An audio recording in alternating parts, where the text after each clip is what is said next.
ഞായറാഴ്ച ആയതുകൊണ്ട് വീട്ടിൽ തന്നെയായിരുന്നു. അപ്പൊ കുറച്ച് ഇരുമ്പപ്പുളി കിട്ടി. എന്നാ പിന്നെ കുറച്ചെടുത്ത് അച്ചാറിട്ടേക്കാമെന്ന് വിചാരിച്ച് നല്ല റൗണ്ട് ഷേപ്പിൽ അരിഞ്ഞെടുക്കുന്നുണ്ട്. അച്ചാറിടാൻ എനിക്ക് ഭയങ്കര ഇഷ്ടമാണ്.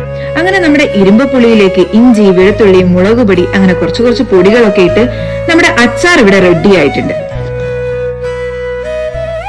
എന്നാ പിന്നെ ചോറും കഴിച്ചേക്കാം എന്ന് വിചാരിച്ചു. നല്ല ആവി പാർന്ന ചൂട് ചോറും കൂടെ നല്ല കക്ക ഇറച്ചി, നല്ല തേങ്ങാ കൊത്തും സവാളയൊക്കെ ഇട്ട് നല്ല പോലെ വരട്ടിയെടുത്ത കക്ക ഇറച്ചി, കൂടെ നല്ല ബീൻസ് തോരൻ, ചില സ്ഥലങ്ങളിൽ ഇതിന് ബീൻസ് ഉപ്പേരി എന്നും പറയും. പിന്നെ നമ്മുടെ ഇരുമ്പപ്പുളി അച്ചാറും.